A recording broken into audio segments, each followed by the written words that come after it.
ជំរាបសួរក៏សួរស្ដីទៅកាន់អ្នកមើលទាំងអស់គ្នាថ្ងៃនេះខ្ញុំចង់ណែនាំកន្លែងជិះម៉ូតូមួយកន្លែងដែលនៅទីក្រុងបាត់ដំបងហើយកន្លែងមកគាត់អត់ឆ្ងាយបងប្អូនបើសិនជាយើងជិះពីក្រុងបាត់ដំបងមកកាន់ឯកភ្នំគឺ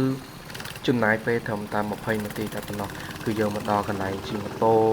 ដែលមានទីធ្លាធំហើយកន្លែងមកគាត់គឺមានកន្លែងជិះម៉ូតូកង់4ហ្នឹងដូចនៅក្នុងវីដេអូដែលខ្ញុំបានដាក់ហ្នឹងហើយក៏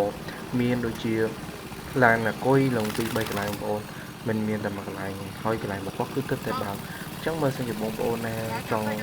ទៅលេងកន្លែងហ្នឹងបងប្អូនអាចឆាតមកគឺខ្ញុំប្រាប់ទីតាំងហើយកន្លែងរបស់គាត់គឺស្អាតមែនតើបងប្អូនដូចបងប្អូនឃើញនៅក្នុងវីដេអូអញ្ចឹងគឺគាត់បើករហូតដល់ពេលយប់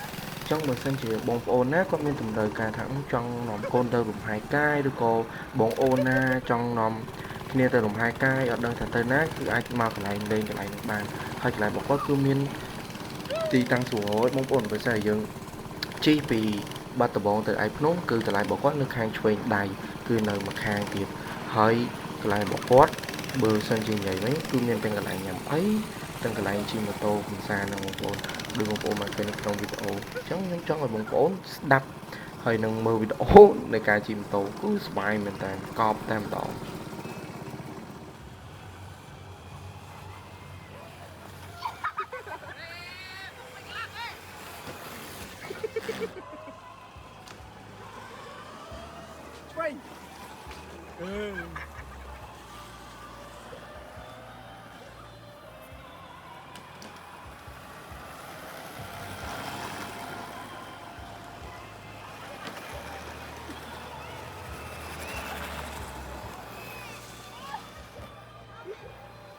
còn Frank